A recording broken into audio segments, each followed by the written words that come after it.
दिया है और पासपोर्ट दिया है। काय के लिए दिया था? वीडियो बना। अब आपको कुछ हो जाता तो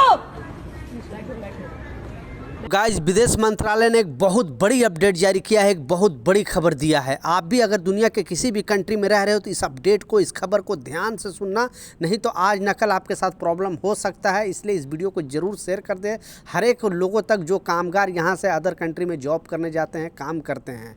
दूसरा जो इम्पोर्टेंट अपडेट है, जो एयरपोर्ट से रिलेटेड अपडेट आ रहा है, आपको इसी वीडियो में बताने वाला हूँ। तीसरा जो नया अपडेट आ रहा है यानी कानून आया है, उसके बारे में भी इसी वीडियो में बताने वाला हूँ। तो 2-3 मिनट का वीडियो है, लास्ट तक जरूर देखना ताकि आपको पूरी जानकारी मिले। तो चलिए स्टार्ट करता हूँ, बताता हूँ अपडेट के बारे में।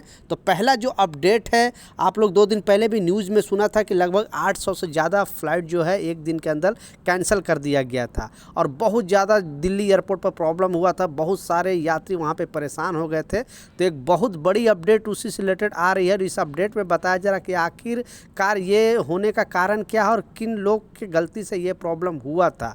तो दिल्ली के इंदिरा गांधी इंटरनेशनल एयरपोर्ट पर 2 दिन पहले 800 से ज़्यादा उड़ान बाधित होने के मामले में बड़ा खुलासा हुआ है।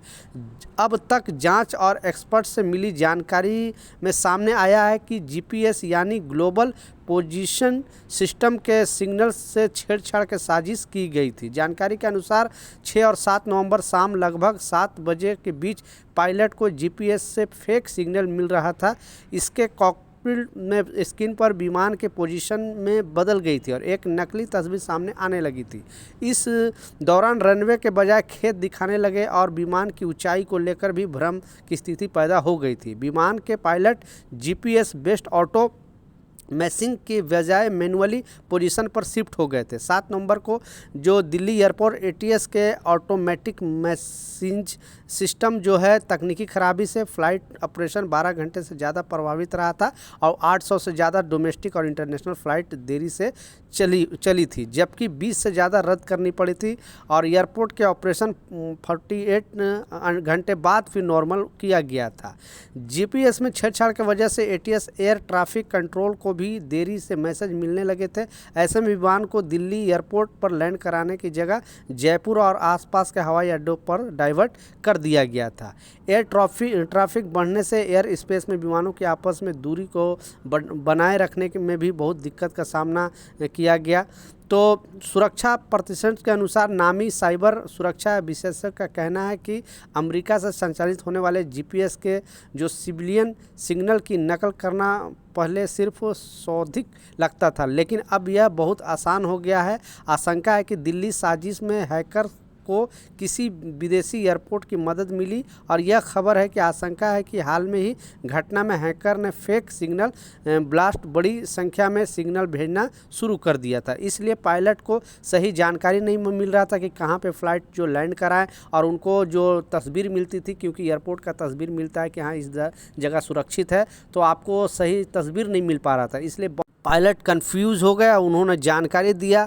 तो दिल्ली एयरपोर्ट पर ट्रैफिक कंट्रोल एटीएस के ऑटोमेटिक मैसेज सिस्टम्स जो है तकनीकी खराबी आने से फ़्लाइट ऑपरेशन 12 घंटा तो चली थी। उसके बाद जो है वहाँ पे अब जो इसमें जांच में जुटी हुई है टीम कि आखिर कहाँ से इस तरह का चीज़ हुआ है, लेकिन अभी तक जो जांच में पता चला है कि ये फॉरेन कंट्री का एयरपोर्ट द्वारा कुछ उनको एक्सेस दिया गया था, इस वजह से यहाँ के जो दिल्ली एयरपोर्ट के जो सिस्टम से साथ छेड़छाड़ हुआ है। तो आने वाला दिनों में और भी जो टीम है पता लगाने की कोशिश किया कि आखिर कौन देश इसमें शामिल है और कहाँ के लोग इसमें शामिल है, क्योंकि कुछ ना कुछ प्रॉब्लम होने की वजह से एक दिन में वहाँ पे मतलब तहस नहस हो गया था एयरपोर्ट के अंदर, क्योंकि उनको सिग्नल ही बराबर नहीं मिल रही थी। इस वजह से फ़्लाइट वहाँ पे लैंड ही नहीं कर रहा था और थोड़ा फ्लाइट के प्रॉब्लम की वजह से 800 फ्लाइट बाधित हुआ था, क्योंकि दिल्ली सबसे व्यस्त एयरपोर्ट है और दुनिया के गिने चुने एयरपोर्ट में नाम आता है व्यस्त एयरपोर्ट में। इस वजह से वो मतलब अभी नॉर्मल हो गया है सारा चीज़। फिर भी आप अपडेटेड रहें, आप भी जाने से पहले दिल्ली एयरपोर्ट पे जाने से पहले फिर भी अपडेट ले लें, क्योंकि अभी भी थोड़ा प्रॉब्लम चल रहा है। क्योंकि नॉर्मली होने में थोड़ा आप तो टाइम लगेगा, 2-3 दिन का टाइम होगा, लेकिन लगभग नॉर्मल हो चुका है, लेकिन थोड़ा बहुत प्रॉब्लम अभी भी चल रहा है। दूसरा जो सबसे इम्पोर्टेंट अपडेट है, जैसा मैं स्क्रीनशॉट पर भी लगा के दिखाया स्टार्टिंग के क्लिप में, क्योंकि बीच में भारत सरकार ने एक नया कानून लाया था, क्योंकि बहुत सारे लोग जो है यहाँ पे फेक वीज़ा के वजह से या तो यहाँ पे पैसे एजेंट को दे उनको नुकसान हो जाता है, या फिर अदर कंट्री में भी जाते इंडियन तो वहाँ से डिपोर्ट कर दिया जाए, क्योंकि वहाँ पे जब आप जाते हो यहाँ से तो एक्सेस दे दिया जाता है कभी कभी, और यहाँ पे सिस्टम पे पता नहीं चल पाता। लेकिन जिस कंट्री ने आपको वीज़ा दिया है वहाँ पे आप जाते हो, फिर पता चलता है कि आपका वीज़ा फेक है, फिर वहाँ से आपको डिपोर्ट कर दिया जाता है, और डिपोर्ट करने की वजह से आपको तो प्रॉब्लम होता ही होता है, आपके साथ साथ इस देश का भी छवि खराब होता है। इसलिए भारत सरकार ने बीच में एक नया कानून लाया था और इसे संसद भवन में पास भी किया गया था। विपक्षी दल ने भी इसका सपोर्ट किया था कि जो भी यहाँ से, यानी आप अगर एजेंट हो और अगर आप बिना लाइसेंस के किसी को अदर कंट्री भेजते हो और आप पकड़े जाते हो तो आपको 7 साल की जेल की सज़ा हो सकती है और 10 लाख जुर्माना देना पड़ सकता है। जैसा स्टार्टिंग के क्लिप में दिखाया, ऐसे एजेंट को, जैसे ये उम्रा के नाम पे और हज के नाम पे ये एक दूसरा मुस्लिम चाचा उससे 10 लाख रुपए लेता है, यानी 11 लाख रुपए लेता है, और पासपोर्ट भी इनका नहीं देता। लेकिन अचानक एयरपोर्ट पे मुलाकात हो जाती है तो उनके साथ अब इनको नया जो रूल आया, नया कानून के मुताबिक इनको 10 लाख का जुर्माना भी लग सकता है और 7 साल की जेल की भी सज़ा हो सकती है। ऐसे जो भी एजेंट है इंडिया में जो किसी भी कंट्री में लोगों को भेजते हैं, आप खाड़ी देश में भेज रहे हो, यूरोप कंट्री में भेज रहे हो, तो आपको पहले भारत सरकार से लाइसेंस लेना पड़ेगा, परमिशन लेना पड़ेगा। परमिशन नहीं लोगे तो आपको 7 साल की जेल और 10 लाख का जुर्माना हो सकता है। और इसी से रिलेटेड ये भी अपडेट है कि जो लोग मान लिए अदर कंट्री से लोग यहाँ पे आते हैं, बेसिकली बांग्लादेश, नेपाल, पाकिस्तान, अफ़गानिस्तान, और उनको यहाँ आने के बाद अगर आप उनके कुछ डॉक्यूमेंट बनाने में सपोर्ट किया है, हेल्प करने की कोशिश किया है और फेक डॉक्यूमेंट बनवाया है और भारत का नागरिकता दिलाने में कोशिश किया है, तो उनको जितना सज़ा मिलेगी आपको भी सज़ा मिलेगी। तो किसी भी कंट्री के लोग यहाँ पे आ रहे हैं तो आप यहाँ के डॉक्यूमेंट में कुछ हेल्प नहीं करना, नहीं तो बहुत बड़ी प्रॉब्लम में फंस सकते हो। भारत सरकार ने इस पर मतलब कड़क रुख अख्तियार किया है और सारे लोगों को एडवाइजरी जारी किया गया है। और आज भी थोड़ा दिन पहले ये कानून आया था, लेकिन लोगों के साथ विदेश मंत्रालय ने इस वीडियो को शेयर करने के लिए अपील किया है। तो प्लीज़ आप भी सतर्क रहे, सावधान रहे, और कहीं से भी आप अगर जा रहे हो तो जो मैन पावर ऑफिस है, जो लाइसेंस धारक है, भारत सरकार से जो लाइसेंस लिया है उसी से आप जाओ, नहीं तो वहाँ जाने के बाद भी अगर आपके साथ कोई प्रॉब्लम हो जाता है तो फिर आप कुछ नहीं कर पाओ, क्योंकि बड़े बड़े जो भी ऑफिस वाले हैं वो गवर्नमेंट से लाइसेंस लेकर ही काम करते हैं, अदर कंट्री में लोगों को भेजते हैं। तीसरा जो इम्पोर्टेंट अपडेट है, बहुत बड़ी खबर सामने आ रही है। इस खबर में बताया जा रहा है 2024 में विदेश मंत्रालय ने एक डेटा दिया और इसमें भारत सरकार भी पूरी तरह चिंतित है। हम इंडियन को भी चिंता करनी चाहिए कि आखिरकार इतने अच्छे कंट्री होने के बावजूद दूसरे कंट्री में लोग जाकर शिफ्ट क्यों हो रहे हैं, क्योंकि 2024 में डेटा के हिसाब से 2 लाख भारतीय जो यहाँ से चले गए हैं, कुछ लोग तो जॉब के लिए वहाँ पर चले गए हैं, और जॉब में जाने के बाद बेसिकली यूरोप कंट्री, क्योंकि मुस्लिम कंट्री जो अरब कंट्री के लिए वहाँ का नागरिकता इतना जल्दी नहीं मिल पाता, इसलिए जैसे कनाडा है, ब्रिटेन है, यूएस है, वहाँ चले जाते हैं और फिर वहाँ जॉब करते हैं, फिर अपने फैमिली को भी लेकर आ जाते हैं और फिर वहाँ ही रह लेते हैं, यानी इंडिया का नागरिकता छोड़ देते हैं। तो ऐसे लगभग 2 लाख भारतीय हैं जो इंडिया का नागरिकता छोड़ा है 2024 के अंदर। तो अब इस पर भारत सरकार विचार कर रही है, सोच में है कि आखिर क्यों, क्योंकि थोड़ा पैसे ज़्यादा कमाने लग रहे हैं तो अपने कंट्री में नहीं रहना पसंद कर रहे, वो अदर कंट्री में रहना शिफ्ट हो जा रहे हैं। अब भारत सरकार ने बताया है कि इस पर लोगों को सोचना चाहिए, विचार करनी चाहिए, क्योंकि ये भारत आपका ही देश है। आप यहाँ से छोड़ के जाओगे अदर कंट्री, कितना भी आपको नागरिकता मिल जाए, लेकिन जो आपको सम्मान यहाँ मिलेगा अदर कंट्री में नहीं मिलेगा। इसलिए नागरिकों को भी इसके बारे में सोचना चाहिए। आप क्या सोचते हैं नीचे कमेंट सेक्शन में ज़रूर बताना।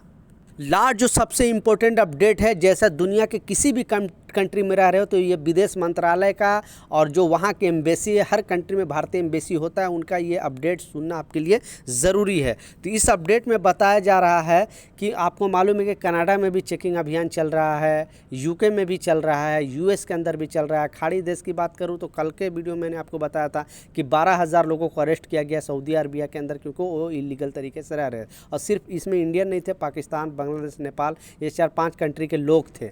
तो विदेश मंत्रालय का कहना है कि आपका अगर वीज़ा एक्सपायर हो गया किसी भी कंट्री में तो आप वीज़ा एक्सपायर होने के बावजूद वहाँ पे ना रहें, क्योंकि अगर आप वहाँ पकड़े जाओगे तो आपकी तो गिरफ्तारी होगी, आपको तो डिपोर्ट किया जाएगा ही, आप अपने देश का भी नाम ख़राब कर रहे हो।